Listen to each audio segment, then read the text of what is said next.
बिस्मिल्लाहिर्रहमानिर्रहीम। Welcome back our YouTube channel. आज के लेक्चर में बड़ा इंटरेस्टिंग होने वाला है।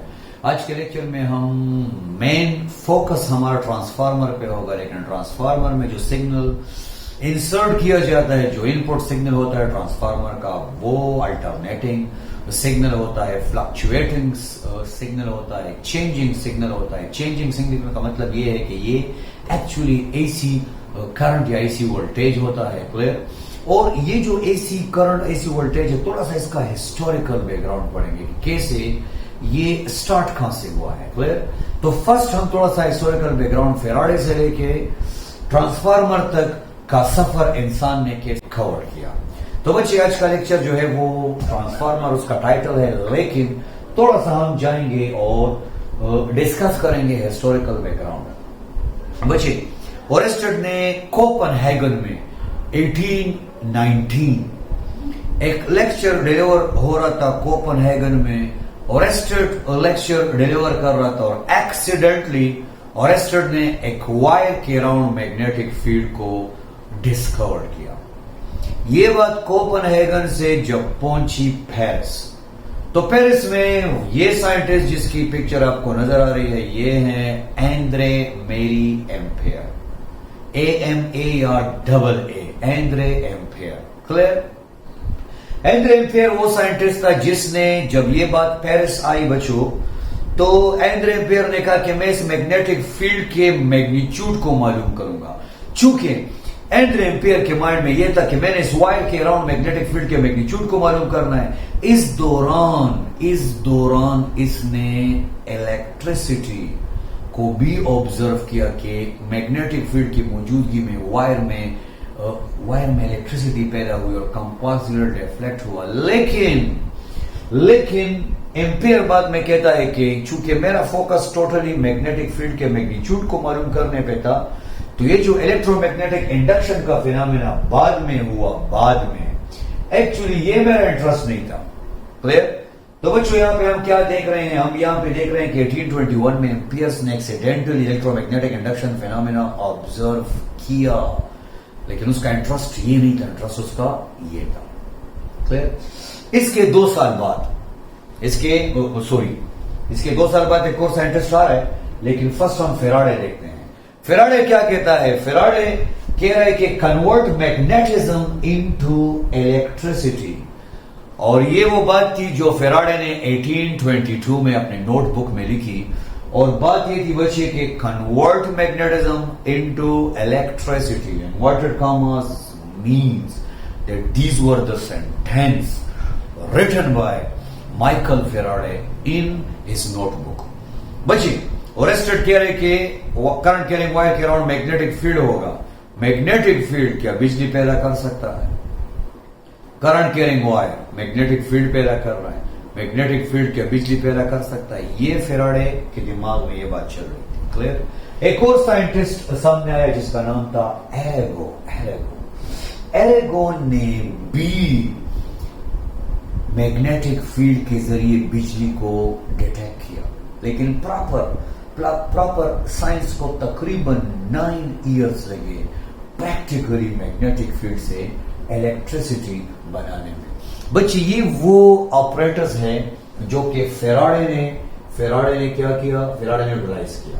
बच्चों, यहां से इलेक्ट्रिसिटी जब आएगी यहां से, क्लियर, और यहां पे जब इस वायर में, क्लियर, ये जो वायर है यहां से, और इस वायर में जब इलेक्ट्रिसिटी आएगी तो इस वायर के अराउंड हम जानते हैं ओरेस्टेड करंट कैरिंग वायर के अराउंड मैग्नेटिक फील्ड पैदा होगा। तो बच्चे, यहां पे आपके पास जो मैग्नेटिक फील्ड पैदा हो रहा है, सिंपल ये रहा, ये मैग्नेटिक फील्ड आपके पास पैदा हो रहा है। अब फेराडे ने क्या किया? फेराडे ने एक्चुअली क्या किया? सिंपली इसी मैग्नेटिक फील्ड को, ये रहा स्विच, ऑफ ऑन का मतलब है मैग्नेटिक लाइन ज्यादा हो रही है, कम हो रही है, ज्यादा हो रही है, कम हो रही है। और ये मैग्नेटिक लाइन जो है ये यहां से चेंज हुई, यहां से, और ये कंप्लीटली आइसोलेटेड था। ये कॉइल इस कॉइल से कंप्लीटली आइसोलेटेड था, और इस कॉइल में जब बिजली पैदा हुई तो फेराडे ने कहा कि मैंने यहाँ पे करंट डिटेक्ट कर दिया है। क्लियर? जिसका मतलब है कि हम मैग्नेटिक फील्ड से बिजली पैदा कर सकते हैं। और हमारे पास बाकायदा अल्टरनेटिंग वोल्टेज और अल्टरनेटिंग करंट डेवलप हो गया है। बाकायदा इंसान जान गया कंप्लीटली कि हम मैग्नेटिक फील्ड के जरिए बिजली पैदा कर सकते हैं। और यूं हमारे पास जो बिजली सामने आई बचे, जो सिग्नल हमारे पास सामने आए, अल्टरनेटिंग वोल्टेज और अल्टरनेटिंग करंट का सिग्नल जो हमारे सामने आया वो आपको नजर आ रहा है। ये बचे फेराडे के जनरेटर के बाद हमारे पास जो बिजली पैदा हुई, that was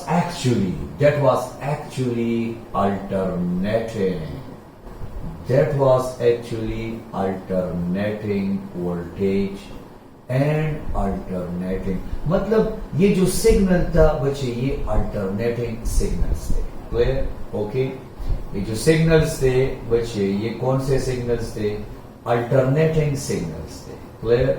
और हमारे पास सिंपल एक जो बिजली पैदा हो गई। क्लियर? हमने मैग्नेटिक फील्ड के जरिए बिजली को बाकायदा प्रोड्यूस कर दिया। चूंकि आज का टॉपिक फेराडे लॉ के साथ कनेक्टेड नहीं है, आज का टॉपिक ट्रांसफार्मर के साथ कनेक्टेड है। जो सिग्नल आया वो अल्टरनेटिव सिग्नल, कभी इंक्रीज हो रहा है, कभी डिक्रीज हो रहा है। क्लियर? इसके बाद गौर से देखें बच्चों, इसके बाद सिंपल ये जो फेराडे ने जनरेटर इंट्रोड्यूस किया था बच्चे, ये जनरेटर इंट्रोड्यूस हुआ था 1831 में। क्लियर? एक बात याद रखें, फेराडे ने जनरेटर 1831 में इंट्रोड्यूस किया। साथ में इसी का एक कंटेम्पररी एक और साइंटिस्ट था, Joseph Henry. Joseph Henry America में था, फेराडे ब्रिटिश में था। दोनों इंडिविजुअली एक दूसरे के साथ कांटेक्ट में नहीं है। हिस्ट्री ये कहता है कि जोसेफ हेनरी ने वही एक्सपेरिमेंट किया था जो फेराडे ने किया है। फेराडे की किस्मत ये थी कि एक्सपेरिमेंट पहले फेराडे ने पब्लिश किया। क्लियर? ओके, अब 1834 तक ओवरऑल ये फिनोमेना टोटली कंप्लीट हो गया।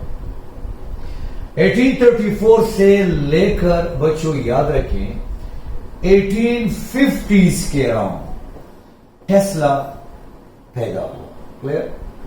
1850 से 1880s, अभी जो ट्रांसफार्मर बनेगा 1886 में, और ये विलियम स्टैनली ट्रांसफार्मर का कॉन्सेप्ट लेके आएगा। लेकिन ट्रांसफार्मर का कॉन्सेप्ट आया कैसे, मतलब क्या इसकी वजूहत थी, क्यों ट्रांसफार्मर को बनाया गया? जरूरत ईजाद की मां है। क्लियर? अब देखते हैं, आगे चलते हैं, और हमारे पास एडिसन साहब आ रहे हैं।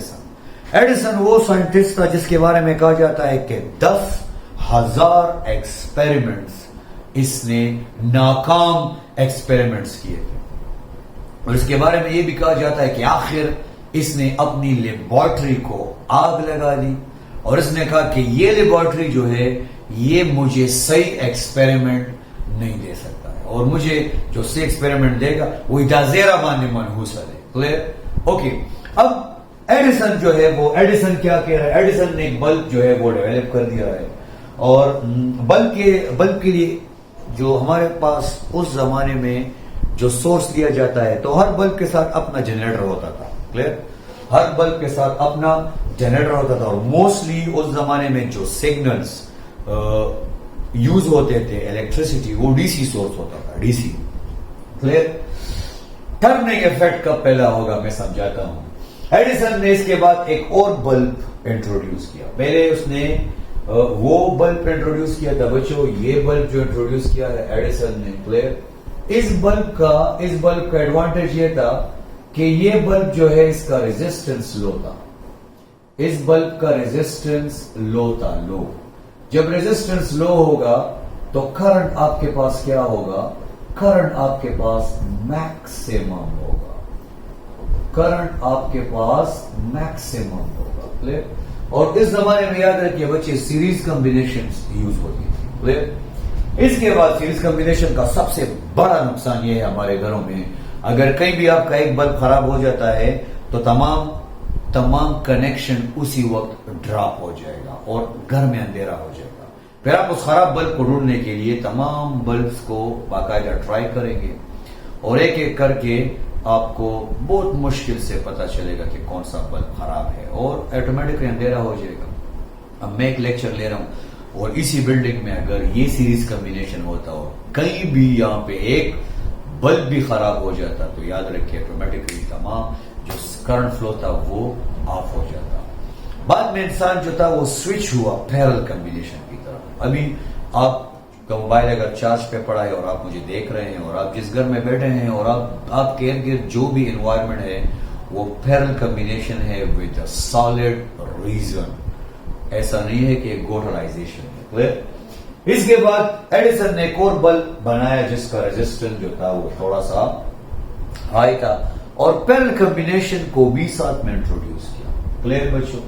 ओके, अब हम अपने मकसद की तरफ आते हैं कि हमारा जो मेन टारगेट है। आज का लेक्चर जो है वो टोटली कंसिस्ट करता है ट्रांसफार्मर। और ट्रांसफार्मर जो है वो एक्चुअली बनाया क्यों गया है? ट्रांसफार्मर तो हम पोस्टमार्टम करने वाले हैं। ट्रांसफार्मर के अंदर क्या होता है वो हम ए से लेकर जेड तक A to Z चैनल पे देखने वाले हैं और ट्रांसफार्मर A to Z हमें क्लियर होने वाला है। लेकिन इंसान फेराडे लॉ से इंसान ने, साइंस ने, दुनिया ने ट्रांसफार्मर तक का सफर कैसे कवर किया, इस पे थोड़ा सा 15 मिनट्स या 20 मिनट्स हम डिस्कशन करते हैं। क्लियर। इसके बाद एक और साइंटिस्ट सामने आए, दैट वाज निकोला टेस्ला। 3000 से ज्यादा मशीन इसने बनाई थी। कहा जाता है और कि मशीनों के दुनिया का बेताज बादशाह निकोला टेस्ला ने जो ब्रिलियंट एंट्री मारी, इंडक्शन मोटर बनाने में कामयाब हुआ। निकोला जो टेस्ला है वो इंडक्शन मोटर बनाने में कामयाब हुआ और निकोला टेस्ला जो इंडक्शन मोटर बनाने में कामयाब हुआ, बच्चों याद रखिए ये इंडक्शन मोटर है। इंडक्शन मोटर है और इंडक्शन मोटर हम किसी लेक्चर में इसको इंशाल्लाह पढ़ेंगे। इसमें मैग्नेट नहीं होता है, इसमें कॉइल्स होते हैं। कॉइल्स के अंदर मैग्नेटिक फील्ड को चेंज किया जाता है। चेंजिंग मैग्नेटिक फील्ड फ्लक्स पैदा करता है, फ्लक्स इंड्यूस ईएमएफ पैदा करता है, वो उसको अपोज करता है। और इसी तरह एक रॉड में या किसी भी एक और कॉइल में हम मैग्नेटिक फील्ड को चेंज करके करंट को इंड्यूस कर सकते हैं। ये इंडक्शन मोटर का प्रिंसिपल था। क्लियर। इंडक्शन मोटर जो है बच्चे वो कुछ इस किस्म का होता है। और जब दुनिया ने फर्स्ट टाइम इंडक्शन मोटर देखा तो इंडक्शन मोटर के तो फ्लक्चुएटिंग सिग्नल्स की इंतहाई जरूरत है, क्योंकि जब तक सिग्नल्स चेंज नहीं होंगे तो जो स्टेटर है इसमें सिग्नल चेंज नहीं होंगे तो रोटर घूमने के काबिल नहीं होगा। क्लियर। निकोला टेस्ला जो है हमारा मेन टॉपिक जो है वो ट्रांसफार्मर तक का सफर है। बीच बीच में अब जैसे जैसे ये जो जर्नी है इसको कवर किया जा रहा है, तमाम चीजों को, तमाम लेयर्स को हम क्या कर रहे हैं, एक्सप्लेन कर रहे हैं। क्लियर। ओके। अब इसके बाद बच्चे आते हैं और देखते हैं कि निकोला टेस्ला के इस इन्वेंशन के बाद इंसान का जो माइंड था वो किस तरफ चेंज हुआ। बच्चे यहां पे आप क्या करेंगे, इंसान का माइंड जो था वो चेंज हुआ एसी सोर्स की तरफ। क्लियर। और इंसान ये चाहता है कि अब हमें एसी सोर्स का बाकायदा हम एसी सिग्नल्स यूज करेंगे, लेकिन इस सिग्नल्स के लिए हमें एसी एनर्जी चाहिए जो टरबाइन को चलाए, टरबाइन जो कॉइल को घुमाए मैग्नेटिक फील्ड में। तो इसके लिए उस वक्त जो बेहतरीन सोर्स था, इवन आज भी हम यूज करते हैं डैम्स वगैरह में, वाटर। तो वाटर इसके लिए बेहतरीन सोर्स था कि पानी ऊपर से आएगा, कोई ज्यादा पानी आएगा, ज्यादा बारिश लाएगा, ऊपर से पानी आएगा तो पानी में होगी पोटेंशियल एनर्जी। और जब वो पानी नीचे आएगा वो पहिया घुमाएगा, पहिया टरबाइन कॉइल मैग्नेटिक फील्ड की मौजूदगी में फ्लक्स चेंज होगा। बहरहाल हमारे पास जो सोर्स बना एसी का वो डैम था। क्लियर। और मैं यहाँ पे एक वर्ड ऐड करना चाहता हूं। I don't know what is the correct pronunciation of this word, but Canada में एक फॉल्स है Niagara Falls. Clear. Niagara Falls में डैम बनाने की तजवीज सामने आई। क्लियर। और ये डैम जो था वो आल्टो 1895 में बना और ट्रांसफार्मर 1886 में आया। डैम बाद में बना, लेकिन यहां पे सिर्फ जिक्र इसलिए हम कर रहे हैं बच्चों कि जब आप वाटर सोर्स यूज करेंगे, और वाटर सोर्स तो घरों के अंदर नहीं होंगे, वो तो हिली एरियाज में होंगे, वो रिमोट एरियाज में होंगे, उनके लिए जो डिस्टेंस होगा वो इंतहाई ज्यादा होगा। अब ज्यादा डिस्टेंस से अगर आप नायग्रा फॉल्स या व्हाटएवर दूर का सोर्स है वाटर का, वहां से जो बिजली आएगी हमारे पास, तो हमारे पास ये नायग्रा फॉल्स कनाडा, और इस पानी की ये जो पानी का पोटेंशियल एनर्जी है, इसको यूटिलाइज किया जाएगा, और इस एनर्जी के जरिए बच्चों याद रखें, इस एनर्जी को हम कन्वर्ट करेंगे, मतलब ये होगा पहले पोटेंशियल, फिर कन्वर्ट होगी काइनेटिक में, फिर टरबाइन घूमेगा और एसी बिजली पैदा होगी। ये आपके पास टोटली हिस्टोरिकल बैकग्राउंड है। क्लियर? अब आते हैं और देखते हैं कि प्रॉब्लम क्या था। क्लियर? तो ये वो लेक्चर का होगा, वो प्रॉब्लम बच्चे डिस्कस करते हैं। क्लियर? ओके, तो चलिए मैं कोशिश करता हूं कि इन चीजों को आराम से डिस्कस किया जाए। Point number first. Clear? Point number first, जो डैम्स आपने बनाए हैं, डैम्स, क्लियर, जो डैम्स आपने बनाए हैं, आया वो नजदीक जगह पे हैं या रिमोट एरियाज में है? सर डेफिनेटली रिमोट एरियाज में है। Clear? Remote areas. Clear? Okay, अच्छा, अब जब डैम आप वहां से डैम आप यहां पे बना दिया है, वो जब आपके घर तक बिजली को ट्रांसफर करेंगे, क्लियर, तो आपके घर तक जो पावर आएगा, पावर, क्लियर, मैं आपको एक प्रैक्टिकल एग्जांपल दूंगा, उससे ट्रांसफार्मर की तमाम जो जरूरत है वो क्लियर हो जाएगी। अब पावर जो है वो आप उसको क्या करेंगे, ट्रांसफर करेंगे, ट्रांसफर, वहां से घरों तक जो पावर होगा उसको हमने ट्रांसफर करना है। क्लियर? अब जब आप पावर को ट्रांसफर करेंगे, क्लियर, पावर को आप ट्रांसफर करेंगे, तो पावर के लिए जो फार्मूलेज हैं, पावर हम कैसे जानते हैं?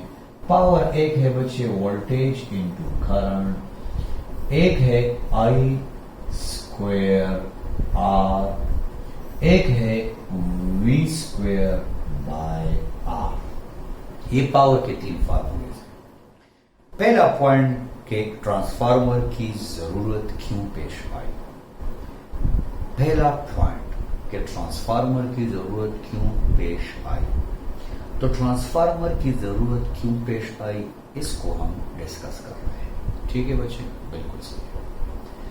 ट्रांसफार्मर जो है वो एक्चुअली उसकी जरूरत इसलिए पेश आई क्योंकि जब हम बिजली पैदा करते हैं तो इसके लिए हम रिमोट एरियाज में डैम्स बनाते हैं, हिली एरियाज में। अब वहां से पावर को ट्रांसफर किया जा रहा है, कैरी किया जा रहा है। तो फॉर एग्जाम्पल अगर एक एवरेज सिटी का जिक्र आप करें, एक एवरेज सिटी, एक छोटा सा शहर या एवरेज सिटी अगर आप देखें तो उसको जो बिजली चाहिए होगी नॉट सो बट 10 मेगावाट।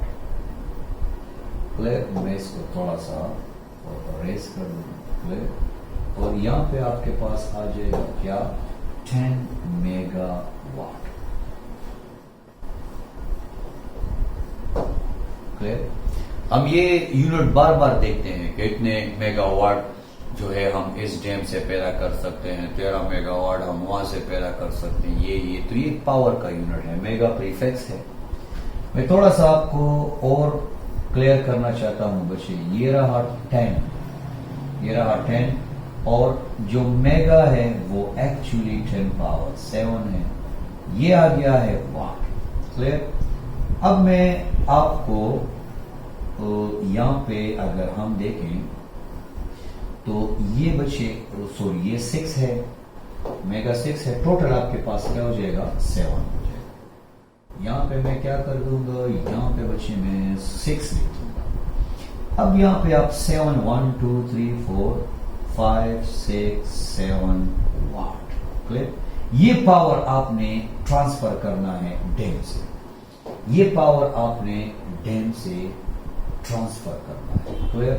तो जब आप ये पावर ट्रांसफर करेंगे तो तरीका क्या होगा? बच्चे मैं आपको एक स्टैंडर्ड एग्जांपल, जो प्रैक्टिकल एग्जांपल है, वहां से मैं आपको रेफर करूंगा। पहला पॉइंट, डैम्स दूर दराज इलाकों में पावर वहां से हमने ट्रांसफर करना है। पावर की 3 इक्वेशंस। एवरेज पावर, अगर एक एवरेज सिटी का जिक्र करें, नॉर्मल सिटी,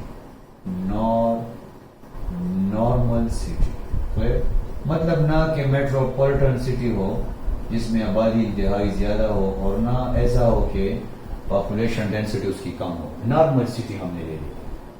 नॉर्मल सिटी के लिए आपको अगर जो पावर चाहिए होगा तो दैट इज 10 मेगावाट। क्लियर? अब हम क्या करेंगे? अब हम जो डैम है पॉइंट नंबर 5, यहीं से हम थोड़ा सा इसको यहीं पे लिख लेंगे 5। बचे 5 पॉइंट ये है कि जब डैम से ये पावर हम डिलीवर करेंगे घर के लिए, क्लियर? घर के लिए। अब समझने वाली बात यह है, और फॉर एग्जाम्पल जो डैम है वो आपके घर से, डैम जो है वो आपके घर से, फॉर एग्जाम्पल डैम आपके घर से कितने फासले पे है? डैम आपके घर से कितने फासले पे है? बच्चे लेट सपोज 1 माइल्स के फासले पे, 1 माइल। हमने जो है वो आपके घर से, बच्चे आपके घर से जहां पे बिजली आ रही है वहां से हमने कंसिडर कर लिया है, क्लियर? हमने कंसिडर कर लिया है कि यहां से, बच्चे यहां से जो सफर है, सफर बच्चों याद रखिए, ये सफर जो है ये घर से डैम तक का, डैम, और डैम जो है वो वहां से पानी आ रहा है, और सिंपली मैं ड्राइंग हमारी इंतहाई कमजोर है। हमारे एक फ्रेंड है अफनान बख्त, तो उसकी राइटिंग काफी अच्छी है, और राइटिंग भी अच्छी है, डायग्राम भी अच्छा। अब ये डैम आ गया है, डैम, क्लियर? और डैम से जो डिस्टेंस है आपके घर तक, वो मैंने ले लिया है कितना? 1 माइल। ठीक शो? ठीक है। चलिए अब देखते हैं कि क्या होगा क्या। 1 माइल के लिए अब वायर का इंतखाब करते हैं। 1886 की बात चल रही है। 1886 बिजली पैदा हो गई है, एसी सिग्नल्स की अशद जरूरत है, इंडक्शन मोटर को इंट्रोड्यूस कर दिया गया है, रोटेटिंग मशीन जो है वो डेवलप हो रही हैं। रोटेटिंग मशीन, इंडक्शन मोटर्स के लिए एसी सिग्नल्स का होना इंतहाई जरूरी है। एसी सिग्नल्स को पैदा करने के लिए डैम का होना जरूरी है। डैम अगर आपके घर के इंतहाई भी करीब हो जाए तो 1 किलोमीटर के फासले में तो होगा। 1 किलोमीटर के फासले में अगर होगा तो 1 किलोमीटर के लिए जो वायर का इंतखाब हम करेंगे, सबसे बेहतरीन वायर इस वक्त कॉपर की वायर है, क्योंकि इसका रेजिस्टेंस इंतहाई कम है। याद रखें, कॉपर का जो रेजिस्टेंस है, कॉपर वायर को जिस वायर का इंतखाब किया गया वो कॉपर वायर था, और कॉपर वायर का जो रेजिस्टेंस है, बच्चे वो तो लेंथ डिपेंडेंट रेजिस्टेंस है, तो 1.67 ohm per mile, 1.7 ohm per mile, 1.7 ohm per mile. तो बच्चे याद रखें, जो कॉपर के लिए तो बच्चों याद रखें, जो कॉपर वायर का रेजिस्टेंस है वो 1.7 ओहम पर माइल है। अब हम क्या करेंगे, हमें तो जो नॉर्मल सिटी के लिए पावर चाहिए वो 10 मेगावाट मीन्स 10 पावर 7 वाट चाहिए। क्या चाहिए? 10 पावर 7 वाट। अगर आप ये इक्वेशन लेंगे पावर का, तो पावर की इस इक्वेशन को जब आप लेंगे तो इसमें है I² R, क्लियर? अब देखें, अच्छा क्कॉमन सेंस चलाएं। मैं अगर यहां पे क्या करूंगा, आर की वैल्यू अगर मैं 1.7 ले, क्लियर? करंट की वैल्यू अगर मैं 10 पावर 5 ले लूं, 10 पावर 5 ले लूं, और इसके ऊपर क्या आ जाएगा, स्क्वायर आ जाएगा। अब 10 पावर 5 और 5 टू जा क्या हो जाएगा, 10 हो जाएगा। यहां पे क्या होगा, 1.7, और यहां पे जो वैल्यू होगी वो वाट की हो जाएगी। 3 जीरोस आप इससे इस तरफ ले आए तो 10 पावर ये हो जाएगा। सर ये 3 जीरोस आपने क्यों दे रहे, ताकि मैं किलोवाट में इसको कन्वर्ट कर सकूं। अब इसके बाद बच्चों याद रखें, बोर होने की जरूरत नहीं है, वो जरूरत ईजाद की मां है, मां। बच्चे ये आपको समझाया जा रहा है कि कैसे ट्रांसफार्मर जो है उसकी जरूरत पेश आए। So power is equal to 1.7 10 raise to power 7 kilowatt.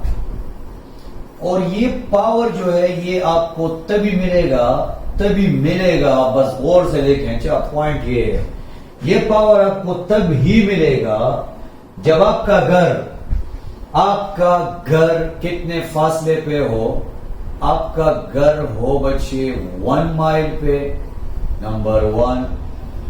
आप यूज करें कौन से वायर को, आप यूज करें कॉपर वायर को जिसका रेजिस्टेंस ये है पर माइल। और याद रखें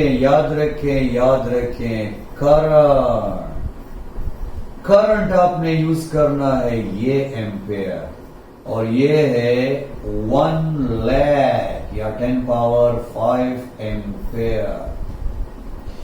इतना ज्यादा करंट, 1 एम्पेयर करंट जो है वो इंतहाई बड़ा करंट है, क्योंकि उसमें 1 कूलम चार्ज 1 सेकंड में फ्लो होते हैं। तो ये करंट तो इंतहाई ज्यादा करंट है। This is a huge amount of current,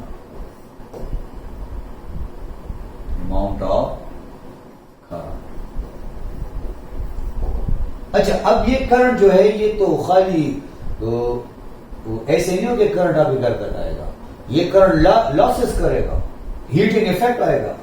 तो हीटिंग इफेक्ट जो एस्टिमेट किया गया उस जमाने में, बच्चे याद रखिए, जो हीटिंग इफेक्ट इसके लिए एस्टिमेट किया गया, बच्चे जो हीटिंग इफेक्ट इसके लिए एस्टिमेट लगाया गया, तो हीटिंग इफेक्ट का जो एस्टिमेट था, आप सुन के हैरान हो जाएंगे कि 1.7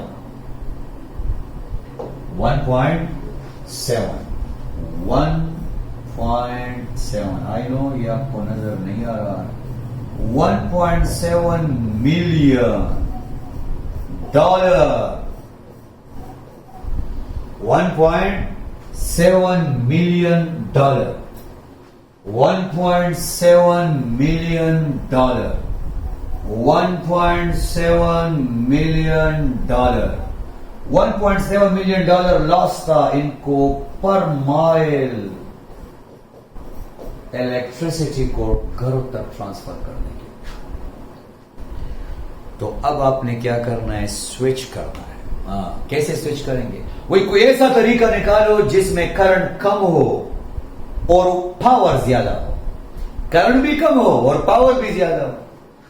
तो इसका जो सलूशन आपको मिलेगा बच्चों, इसका सलूशन यहां पे तो नहीं है, ये तो आपको टफ टाइम दे रहा है, यहां पे करंट है नहीं।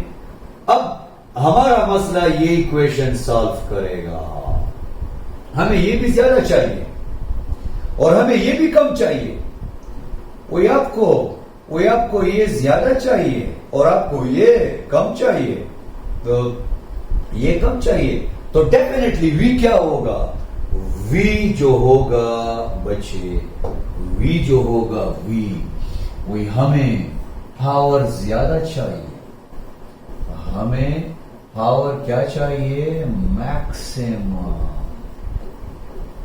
हमें करंट के साथ क्या करना है, करंट के साथ हमें क्या करना है, करंट को हमने कम रखना है ड्यूरिंग द ट्रांसपोर्टेशन, ताकि पावर लॉस कम हो।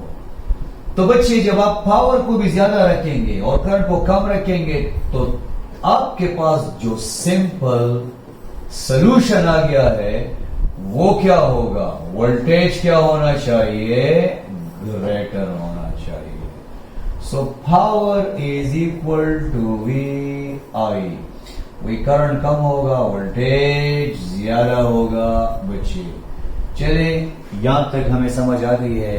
ओ ट्रांसफार्मर को इसलिए बनाया गया है ताकि डैम्स में वोल्टेज को हाई किया जाए, करंट को कम किया जाए, during the transportation energy loss को बचाया जाए, वोल्टेज को ज्यादा किया जाए, 11,000 22,000 वाट वोल्ट तक इसको ले जाया जाए, करंट को कम किया जाए, हीट लॉसेस को कम किया जाए, नुकसान को कम किया जाए।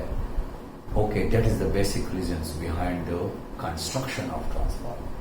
Let's switch towards the transformer. Okay, now what is transformer?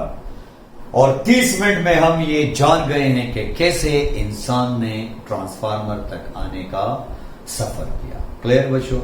Okay, हम क्या करते हैं यहाँ पे, transformer are the electrical devices used to convert और ट्रांसफॉर्म। जाहिर खबर है, वोल्टेज को अप करेगा या वोल्टेज को डाउन करेगा। हमें डैम्स में वोल्टेज को अप करना है, हमें घरों में वोल्टेज को डाउन करना है, हमें 11,000 वहां पे चाहिए ताकि वहां पे करंट कम हो, रास्ते में करंट लॉस कम होना चाहिए, हमें घरों में करंट कम नहीं, घरों में करंट ज्यादा चाहिए, हमें घरों में वोल्टेज ज्यादा नहीं, हमें घरों में वोल्टेज कम चाहिए। ये है ट्रांसफार्मर का बेसिक जो बेसिक काम इसका ये है, काम ये करता है। क्लियर? ओके, अच्छा ये ट्रांसफार्मर है और अब हम ट्रांसफार्मर की तरफ स्विच होते हैं। क्लियर? और हम यहां से स्विच हो जाएंगे बच्चे, इसको कीप करेंगे और प्यारी सी सिमुलेशन दो। क्लियर? ओके सर, आप हमें अब क्या बताने वाले हैं? बच्चे हम आपको कुछ नहीं बताने वाले, सिंपल एक प्यारा सा डायग्राम आपके सामने आ गया है। बच्चे ये जो है ना, ये this is primary coil, this is primary coil. Clear?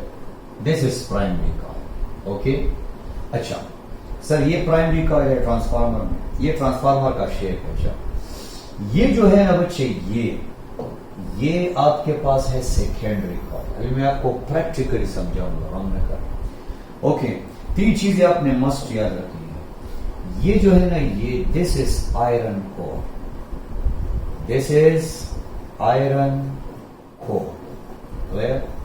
This is iron core. Okay, now look at this. ये मैंने आपको क्या बताया, ये बच्चे आपके पास क्या है, ये है बच्चे ये प्राइमरी कॉइल है। क्लियर? प्राइमरी कॉइल, हम इस नंबर ऑफ टर्न्स को अभी चेंज करेंगे। क्लियर? ओके, अच्छा ये प्राइमरी कॉइल है। ओके, ये है सेकेंडरी कॉइल, ये है सेकेंडरी कॉइल। सर ये क्या है, ये मैंने आपको अभी बताया, ये आयरन कोर है। अच्छा ये आपके पास क्या है, ये प्राइमरी कॉइल है, ये सेकेंडरी कॉइल है और ये आपके पास क्या है, आयरन है। क्लियर? अब आराम से इसको डिस्कस करते हैं। ट्रांसफार्मर मेनली, ट्रांसफार्मर पैदा क्यों हुआ है वो तो मैंने आपको समझा दिया। ट्रांसफार्मर के अंदर होता क्या है, ट्रांसफार्मर के अंदर बच्चे होता क्या है, ट्रांसफार्मर के अंदर सिंपल आयरन कोर होता है, प्राइमरी कॉइल्स होते हैं, सेकेंडरी कॉइल्स होते हैं, ये 3 बेसिक चीजें हैं। क्लियर? यहां तक आपको समझ आ जाना चाहिए कि ट्रांसफार्मर क्यों पैदा हुआ है। ट्रांसफार्मर एक्चुअली इसलिए बनाया गया है ताकि वोल्टेज को कम ज्यादा किया जा सके। ओके, ट्रांसफार्मर को इसलिए बनाया गया है ताकि वोल्टेज को कम ज्यादा किया जाए, एनर्जी लॉसेस को बचाया जाए। ओके सर, समझ आ गई है। दूसरी बात जो आपने याद रखना है वो ये है कि ट्रांसफार्मर 3 चीजों पे कंसिस्ट करता है। एक होता है प्राइमरी कॉइल, एक होता है सेकेंडरी कॉइल और एक होता है, तो ट्रांसफार्मर जो है वो मेनली 3 चीजों पे कंसिस्ट करता है। क्लियर? और अगर कैमरामैन जो है वो हमारी हेल्प करे और इसको थोड़ा सा जूम आउट करे तो बच्चे इस पे लिखा है 12 वोल्ट। यहां पे अगर आपको नजर हो ये 12 वोल्ट है, यहां पे लिखा हुआ है 220 वोल्ट। इसका मतलब है कि ये वो ट्रांसफार्मर है जो कि 220 वोल्ट को स्टेप डाउन करेगा 12 वोल्ट में। अगर आप यहां से इनपुट सिग्नल लेंगे यहां से, तो ये आउटपुट जो होगा इसको आप स्टेप अप कहेंगे। क्लियर? सिंपल मैग्नेट इसमें मौजूद है और आप देख सकते हैं कि यहाँ पे इसको आसानी से क्या कर रहा है, कैच कर रहा है। क्लियर? ओके, ये भी आयरन है और ये इसमें मैग्नेट मौजूद है। अच्छा, अब क्या करेंगे, simple look at this. Magnet इसमें क्यों है वो बाद में डिस्कस करेंगे ताकि मैग्नेटिक लाइंस को कन्वर्ज किया जाए। आयरन भी इसमें इसलिए यूज हो रहा है। इसमें लेयर्स वगैरह हैं, इसको बाद में डिस्कस करेंगे। लेमिनेटेड आयरन कोर बोलते हैं, एडी करंट को खत्म करने के यूज किया जाता है। फिलहाल 3 चीजों पे आप कंसंट्रेट करें। एक इसमें है आयरन कोर, एक इसमें है बच्चे प्राइमरी कॉइल और एक इसमें है सेकेंडरी कॉइल। ये आपके पास है ट्रांसफार्मर। क्लियर? ट्रांसफार्मर जो है, आप आराम आराम से इसकी थ्योरी को समझते हैं कि ट्रांसफार्मर जो है वो इसमें हम कैसे बच्चे ट्रांसफार्मर को वोल्टेज को अप डाउन कैसे करेंगे। ओके, तो यहाँ पे आपके पास हम अगर इसको हटाने में कामयाब हो जाएं तो ये यहाँ से अगर होम की तरफ आएगा, ओके, वापस हो गया है जो है यस यहाँ से हम इसको यहाँ से अगर हम इसको करें तो ये हो सकता है। वापस अगर हम आएंगे तो ये yes. Okay, now we are having this. अब बच्चे थोड़ा सा हम ट्रांसफार्मर को डिस्कस करते हैं। ठीक है बच्चे, सिंपल है, इंशाल्लाह किसी किस्म का कोई मसला नहीं होगा। ट्रांसफार्मर को ड्रा करने की कोशिश करते हैं। ट्रांसफार्मर जो है वो आप अगर उसको ड्रा करेंगे तो सिंपली ये ट्रांसफार्मर हो जाएगा। इसमें आयरन कोर आ जाएगा बच्चे, आयरन कोर आ गया है। आयरन कोर के बाद आप इसमें यहाँ पे आप क्या करेंगे, नंबर ऑफ टर्न्स ले लेंगे ऐसे। क्लियर? ओके, और ये इनपुट सिग्नल हो जाएगा, यहां से इनपुट सिग्नल आ जाएगा। क्लियर? इनपुट सिग्नल जो होगा वो फ्लक्चुएटिंग या अल्टरनेटिंग करंट होगा। यहाँ पे हम क्या करेंगे, यहाँ पे हम आउटपुट सिग्नल लेंगे और मैं कोशिश करता हूँ कि स्टेप डाउन ट्रांसफार्मर ड्रा। यहाँ पे भी आपको मिलेगा। क्लियर? ये होगा बच्चे सेकेंडरी कॉइल, ये होगा सेकेंडरी कॉइल, ये होगा बच्चे प्राइमरी कॉइल। क्लियर? ये होगा प्राइमरी कॉइल। ठीक है, फिर 3 चीजें मैंने आपको समझाई। किसी किस्म का मसला हो आप कमेंट सेक्शन में क्वेश्चन कर सकते। अब सिंपली जो है, सिंपली ये जो है ये आयरन कोर है। अच्छा, this is what we call iron core. ये आयरन कोर हो गया। ठीक है बच्चे, अब स्टार्ट करते हैं। फिलहाल हम 3 चीजों को समझ गए। अब जब सिग्नल्स स्टार्ट होगा, थ्योरी हम स्टार्ट करते हैं और समझते हैं कि ट्रांसफार्मर के अंदर हो क्या रहा है, ट्रांसफार्मर की थ्योरी क्या है। क्लियर? तो आराम आराम से हम इसको पढ़ रहे हैं ताकि आपको तमाम पॉइंट्स की समझ आ जाए। पॉइंट नंबर फर्स्ट, जब आप इनपुट सिग्नल सप्लाई करेंगे तो इनपुट सिग्नल जो होगा वो फ्लक्चुएटिंग होगा, अल्टरनेटिंग वोल्टेज होगा। वोल्टेज क्यों अल्टरनेट हो रहा है, वो जनरेटर की वजह से हो रहा है। जनरेटर में कॉइल्स को घुमाया जा रहा है तो वोल्टेज कभी हाई कभी डाउन, दोबारा हाई। क्लियर? तो सबसे पहला जो आपके पास आएगा इनपुट सिग्नल। क्लियर? यहां पे आ जाएगा इनपुट सिग्नल। जो इनपुट सिग्नल होगा बच्चों याद रखें, इनपुट सिग्नल जो होगा वो एक्चुअली अल्टरनेटिंग सिग्नल होगा। मतलब वो कभी ज्यादा होगा, कभी कम होगा, कभी क्या होगा। क्लियर? तो उसकी जो शेप होगी, अगर हमारे पास यहां पे उसकी जो शेप होगी वो कुछ इस तरह से होगी। क्लियर? उसकी जो शेप होगी वो कुछ इस तरह से होगी। यहां पे आपको ऐसे लाइंस मिल जाएंगे। क्लियर? ऐसे लाइंस आपको मिल जाएंगे, ऐसे लाइंस। क्लियर? मैं कोशिश करता हूं कि डायग्राम को अच्छे तरीके से ड्रा किया जाए। क्लियर? तो आपको कुछ इस किस्म के स्ट्रक्चर मिल जाए। हम क्या करेंगे, हम यहाँ से रेड लाइंस को लेने के बाद इसको ऊपर कर देंगे लाइन से, और तो सारे वो हो गए, चले इसको छोड़ दें। यहां से अब दूसरा पॉइंट, सर पहला पॉइंट क्या था, जो इनपुट सिग्नल है उसमें जो लाइंस हैं वो कभी ज्यादा होंगे और कभी कम होंगे, नॉर्थ और साउथ।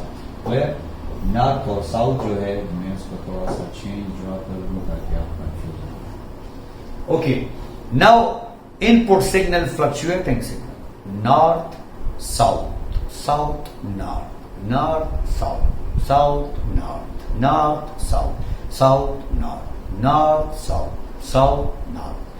जो इनपुट सिग्नल होगा वो मुसलसल चेंज होगा, इनपुट सिग्नल जो होगा वो मुसलसल चेंज होगा। अब जब इनपुट सिग्नल होगा और वो मुसलसल चेंज होगा तो हम दोबारा अपने कलर की तरफ आ जाएंगे। जो इनपुट सिग्नल होगा जब वो चेंज होगा तो चेंजिंग इनपुट सिग्नल, और से देखें, अच्छा, changing current, changing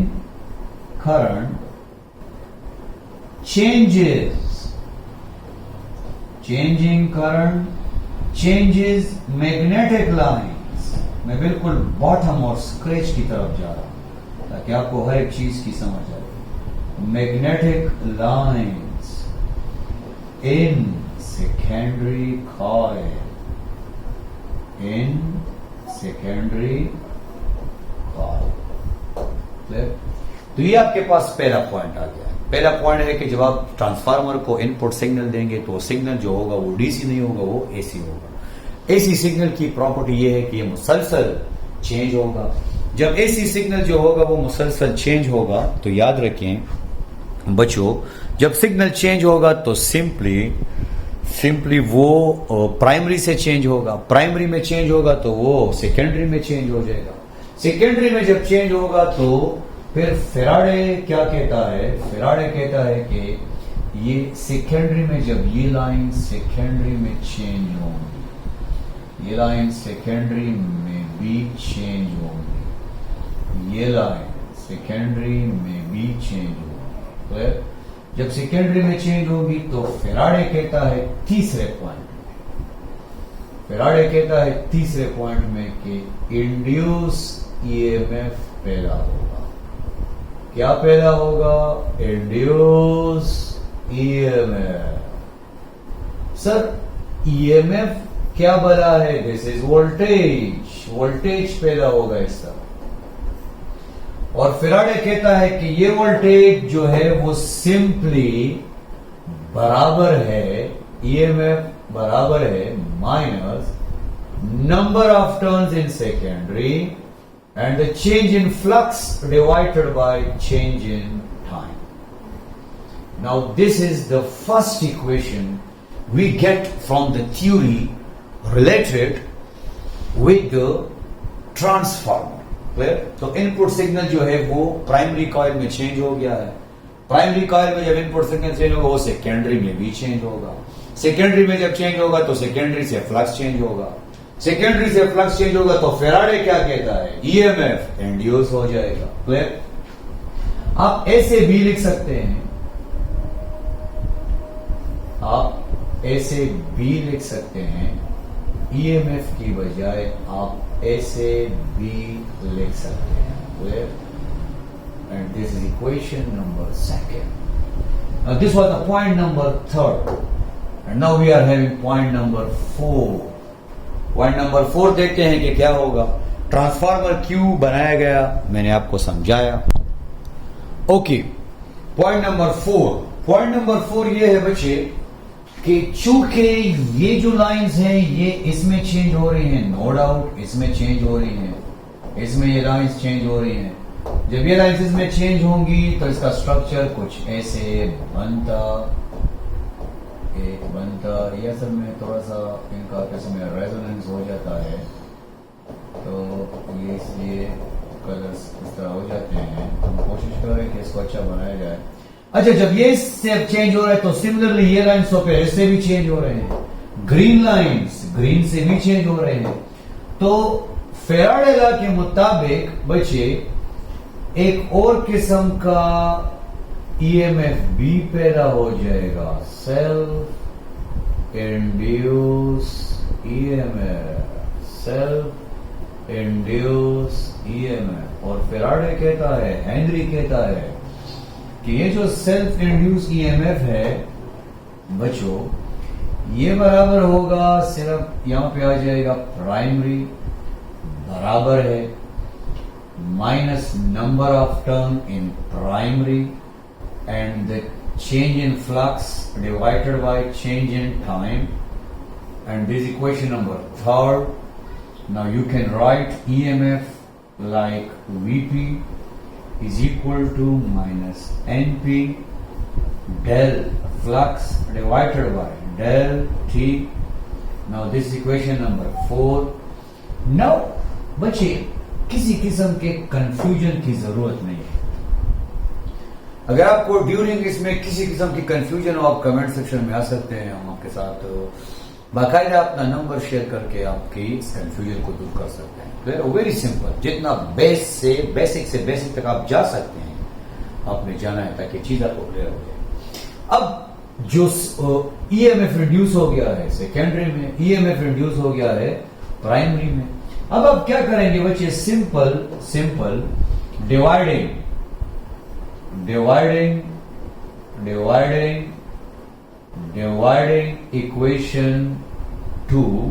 dividing equation 2 on equation 4। जब आप इक्वेशन 2 को 4 पे डिवाइड करेंगे, तो बच्चे पॉइंट नंबर 5 आपके पास आ जाएगा, और पॉइंट नंबर 5 होगा Vs divide by Vp is equal to ये जो फ्लक्स बाय टाइम है और फ्लक्स बाय टाइम है आपस में कैंसिल हो जाएंगे, माइनस माइनस के साथ कैंसिल हो जाएगा, NS बाय NP आ जाएगा, NS बाय NP आ जाएगा। और ये है बच्चे ट्रांसफार्मर की फर्स्ट इक्वेशन, पहली इक्वेशन आपके पास आ गई है, फर्स्ट इक्वेशन, क्लियर। और इसको हम पॉइंट नंबर 6 में एक और नाम से रिप्रेजेंट करेंगे, एंड दैट नाम is transformation ratio. This is my dear student transformation ratio,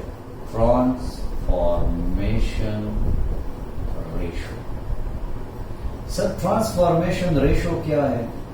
Very simple. This is represented by K is equal to Vs divided by Vp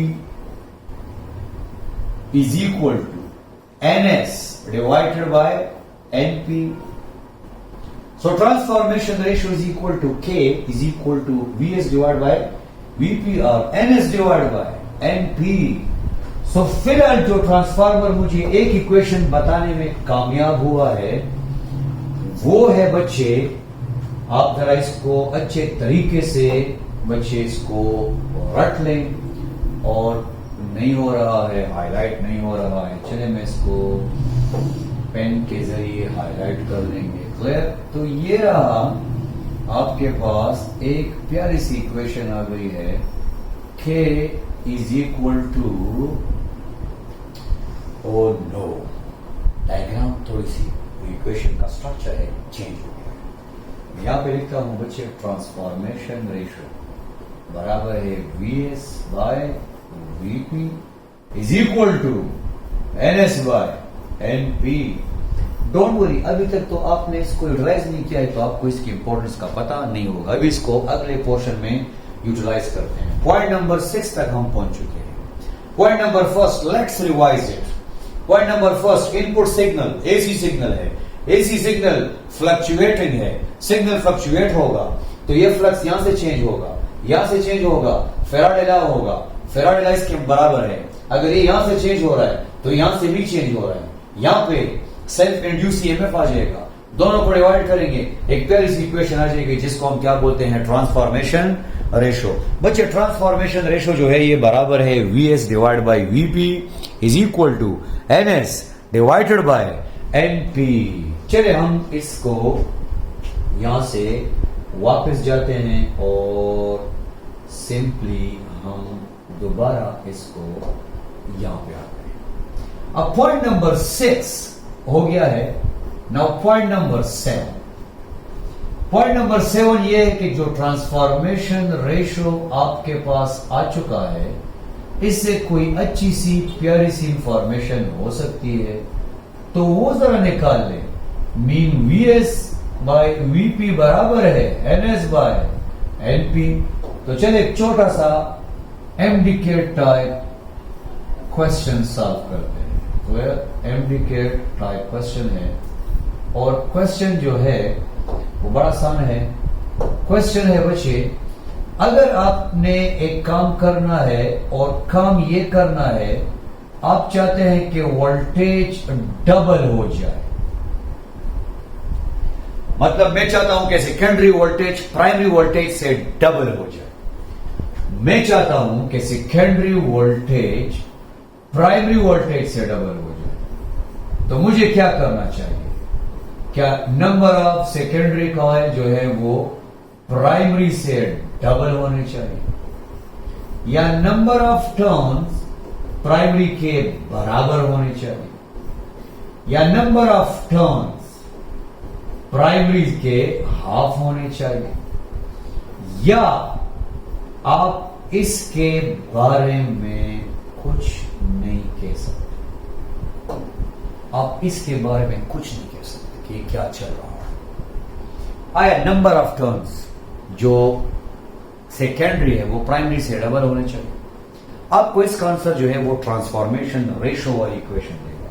तो चलिए ट्रांसफॉर्मेशन रेशो की इक्वेशन को यूटिलाइज करते हैं और बच्चे simple K is equal to VS divide by VP is equal to NS divided by NP. अब मैं क्या करता हूं, इस इक्वेशन को यहां पे लिखता हूं, VS divided by VP is equal to NS divided by NP. जरा बार बार लिख रहे हैं। वीएस की जगह पे अब मैं पुट करूंगा 2वीपी जो कि मुझे दिया गया है। तो मुझे दिया गया कि जो वीएस है वो 2वीपी के बराबर है। ओके ठीक है। अब नीचे क्या आ गया है? नीचे आ गया है वीपी और ये क्या है? एनएस। ये क्या है? एनपी।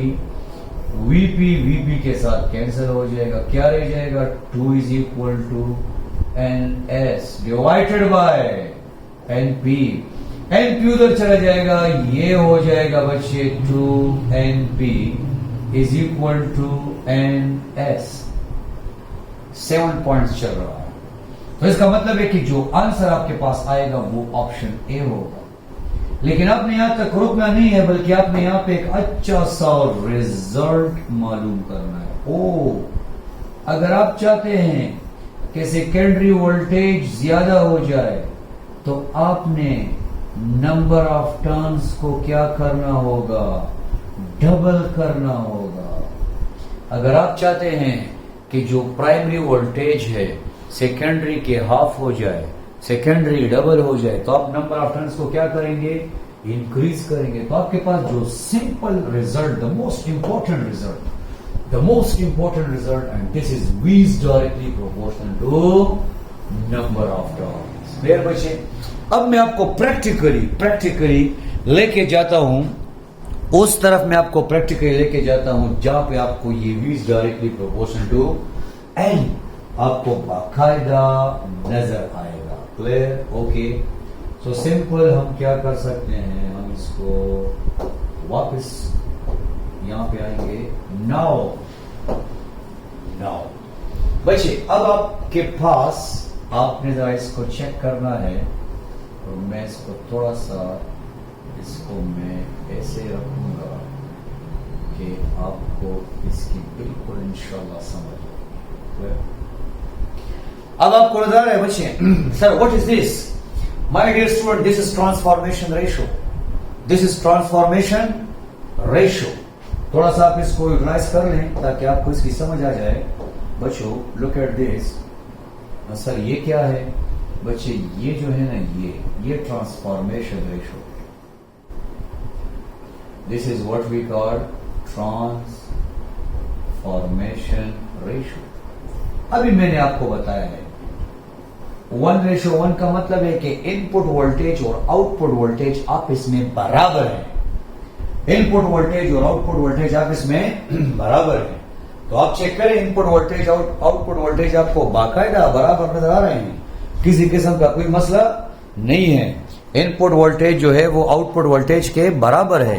अब मैं एक काम करना चाहता हूं, मैं सिर्फ और सिर्फ वोल्टेज को डिस्कस कर रहा हूं। चूंकि इससे पहले मैंने पॉइंट नंबर 7 में ये सीखा, पॉइंट नंबर 7 में हमने ये सीखा बच्चे, पॉइंट नंबर 7 में हमने ये सीखा कि voltage in secondary is directly proportional to the number of turns in secondary.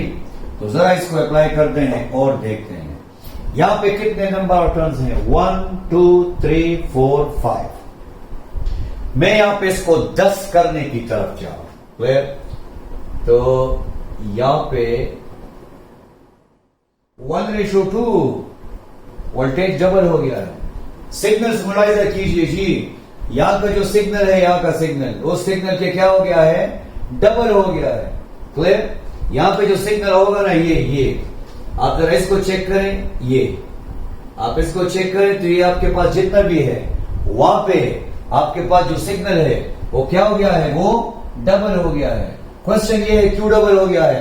क्योंकि नंबर ऑफ टर्न्स डबल हो गए हैं, क्योंकि नंबर ऑफ टर्न्स डबल हो गए हैं, क्लियर? सर आप जरा इस नंबर ऑफ टर्न्स को और इंक्रीज करें, क्लियर? 1 2 3 4 5 1 2 3 4 5 6 7 8 9 10। तो बच्चे आप बाकायदा, मुझे नहीं लगता है कि इससे ज्यादा आप ट्रांसफार्मर के करीब जा सकते हैं। सर यहां पे जो वोल्टेज है वो एक्चुअली कम है, यहां पे जो वोल्टेज है वो एक्चुअली ज्यादा है। कितना ज्यादा है ये डिपेंड करेगा, ये डिसाइड करेगा कौन? Number of turns. चूंकि इसके नंबर ऑफ टर्न्स 2 टाइम्स कम है तो इसका वोल्टेज 2 टाइम्स कम होगा। ओके, एक और प्यारी सी बात, मैं जरा और आगे जाता हूं और मैं इसको थोड़ा सा इंक्रीज करने की तरफ जाता हूं। Oh very good, very good, 3 times. ये वो ऐसा स्टेप अप ट्रांसफार्मर है जो कि इनपुट वोल्टेज को 3 टाइम्स इंक्रीज करेगा। बाकायदा आपको वहां पे नजर आ रहा है, वहां पे नजर आ रहा है कि ये जो वोल्टेज है इसको, सिग्नल्स को एम्पलीफाई किया गया है। By not amplify means but step up किया गया है। तो बच्चे याद रखें, जो इनपुट सिग्नल है वो 3 टाइम्स जो है वो इंक्रीज हो गया है। तो ट्रांसफार्मर आपके जो इनपुट सिग्नल है उसको इंक्रीज करेगा। अच्छा सर, अगर मैं इसके साथ एक और गेम खेलूं और थोड़ा सा और आगे जाऊं और yes 1:4। Now how many number of turns? 1 2 3 4 5. Oh, automatically 20. तो ये जो नंबर ऑफ टर्न्स है, ये जो नंबर ऑफ टर्न्स है हम जानते हैं कि ये कितने हैं? ये 20 हैं। और ये जो नंबर ऑफ टर्न्स है हम जानते हैं कितने? 5 हैं। तो आपके पास जो सिग्नल है वो इंतहाई एम्पलीफाई हो चुका है। क्लियर बच्चों? यहां तक हमें समझ आ गई। सर अगर आप इसको थोड़ा और नहीं है बच्चे, हाँ, अगर आप इस नंबर ऑफ टर्न्स को इंक्रीज करेंगे तो ये सिग्नल इंक्रीज होगा, दोनों में जो गैप होगा वो सेम हो जाएगा। क्लियर? अब नंबर ऑफ टर्न चूंकि बराबर हो गए हैं तो लिहाजा किसी किस्म का कोई डिफरेंस नहीं है। स्टेप डाउन ट्रांसफार्मर की तरफ जाता हूं, जो कि आपके मोबाइल को चाहिए, आपके लैपटॉप को चाहिए, मोस्टली डिवाइसेस को चाहिए। तो ये रहा बच्चे, ये रहा 4 टाइम्स हमने सिग्नल्स को कम कर दिया है। इनपुट सिग्नल को जो है वो वोल्टेज को हमने 4 टाइम्स स्टेप डाउन कर दिया है।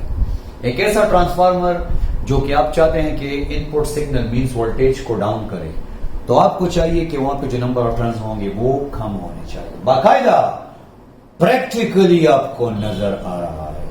अगले इंटरेस्टिंग पॉइंट की तरफ जाते हैं ताकि ट्रांसफार्मर को हम ए से लेकर A to Z ट्रांसफार्मर को पढ़ा जाए ताकि किसी किस्म का कोई मसला ना हो। क्लियर?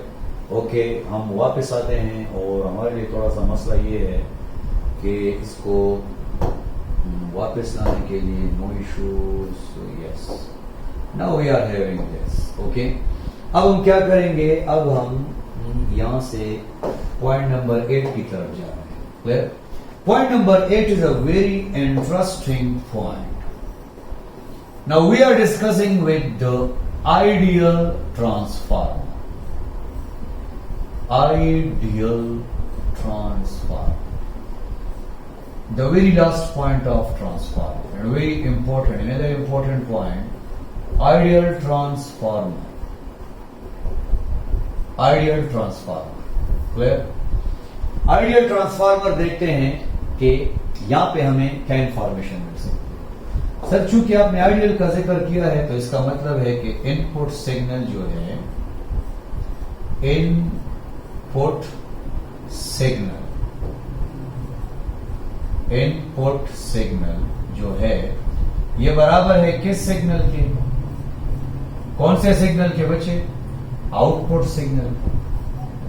सर, यहां पे अगर आप एक छोटा सा वर्ड रिप्लेस कर दें तो ये बिल्कुल ठीक हो जाएगा। ओके जी सर, इनपुट एनर्जी कर दें और या इनपुट पावर कर दें और आउटपुट पावर आप इसमें बराबर हो जाए तो यहां पे आ जाएगा इनपुट पावर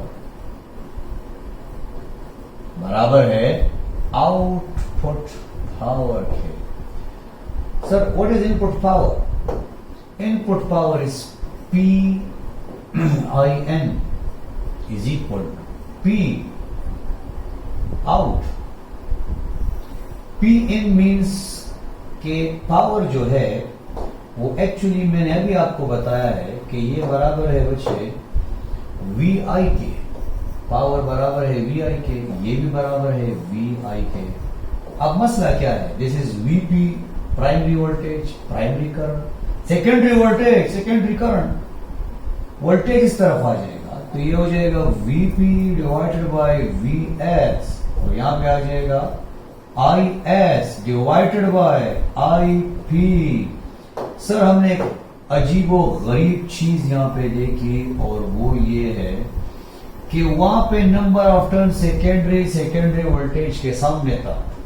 यहां पे जो S है वो S के सामने नहीं है। जैसे मैं आपके सामने लिखता हूं VS बाई VP, अगर नंबर ऑफ टर्न्स की बात करेंगे तो ये किसके इक्वल होगा? NS by NP। लेकिन आज अभी जो हमारे पास इक्वेशन आई है इन टर्म्स ऑफ करंट वो IP डिवाइड बाय IS होगा।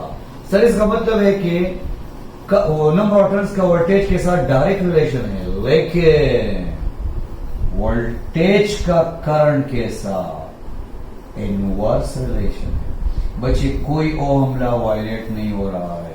ओहम लॉ ये नहीं कहता है, ओहम लॉ कहते हैं रेजिस्टेंस कांस्टेंट हो तो वोल्टेज करंट के डायरेक्टली प्रोपोर्शनल होगा। तो यहां पे हमें जो पहले से इंफॉर्मेशन मिली है वो ये है बच्चे कि वोल्टेज का करंट के साथ क्या रिलेशन है? Inverse relation. इसका मतलब है कि अगर आप वोल्टेज को अप करेंगे तो करंट डिक्रीज होगा। करंट क्या होगा? डिक्रीज। ओके, इसका मतलब है कि जो दो किस्म के ट्रांसफार्मर है जिसमें से एक स्टेप अप है। स्टेप अप का मतलब ये है कि इसमें जो वोल्टेज होगा वो सेकेंडरी और प्राइमरी से क्या होगा? ज्यादा होगा। स्टेप अप का मतलब ये है कि इसमें जो नंबर ऑफ टर्न्स होंगे, नंबर ऑफ टर्न्स वो ज्यादा होंगे। स्टेप अप का मतलब यह है कि इसमें जो करंट होगा वो कम होगा। वोल्टेज ज्यादा होगा, करंट कम होगा। प्रैक्टिकली बताता हूं, कंसेप्चुअली बताता हूं, डोंट वरी। ट्रांसफॉर्मेशन रेशो 1 से ज्यादा होगा। सर 10वां पॉइंट क्या है? Step down. Step down, step down में क्या होगा बच्चे? वीपी जो होगा वो ग्रेटर होगा वीएस से, एनपी ग्रेटर होगा एनएस से, आईपी ग्रेटर होगा तो स्मॉलर होगा आईएस से, क्योंकि वीपी जब ज्यादा होगा तो आईएस कम होगा। चलिए इस पॉइंट को गौर से देखते हैं, क्लियर? और जो है बच्चे सिंपल हमने ट्रांसफार्मर के बारे में 10 पॉइंट्स पढ़ लिए हैं और आखिर में हम इसको समराइज करने वाले हैं, क्लियर? लुक एट दिस, आपके सामने जो ट्रांसफार्मर है बच्चे ये स्टेप डाउन ट्रांसफार्मर है। यहां पे वोल्टेज ज्यादा है, यहां पे वोल्टेज कम है, यहां पे नंबर ऑफ टर्न्स ज्यादा है, यहां पे नंबर ऑफ टर्न्स कम है। Let's investigate the magnitude of current. यहां पे करंट कम है, यहां पे करंट ज्यादा है। सर करंट ज्यादा क्यों है? क्योंकि नंबर ऑफ टर्न्स कम है, लेंथ कम है, लेंथ कम है, रेजिस्टेंस कम है, रेजिस्टेंस कम है, करंट ज्यादा है। नंबर ऑफ टर्न्स ज्यादा है, लेंथ ज्यादा है, लेंथ ज्यादा है, रेजिस्टेंस ज्यादा है, रेजिस्टेंस ज्यादा है, करंट कम है। तो सर फाइनली आप इन तमाम लेक्चर को जो कि आपने ए से लेकर जेड तक डिलीवर कर लिया है, आप जरा इसके अच्छे अच्छे से पॉइंट्स हमें बताएं कि समरी क्या है इस लेक्चर की। तो बच्चे लेक्चर की समरी ये है कि आपने हिस्टोरिकल पढ़ा कि ट्रांसफार्मर की जरूरत क्यों आई। ट्रांसफार्मर की जरूरत इसलिए ताकि स्टेप वोल्टेज को ज्यादा किया जाए, करंट को कम किया जाए, पावर लॉस को बचाया जाए। क्लियर? ओके। ट्रांसफार्मर के अंदर वोल्टेज को अप डाउन कैसे करेंगे? नंबर ऑफ टर्न्स को डिस्टर्ब करेंगे। ट्रांसफॉर्मेशन रेशो से बोलते हैं, इंडक्शन लॉ से बोलते हैं। और अगर वोल्टेज अप होगा तो करंट डाउन होगा, और करंट डाउन होगा तो वोल्टेज अप होगा। क्लियर? तो ये सिंपल सी डिस्कशन आज हमने कर ली है बच्चे, और wish you best of luck.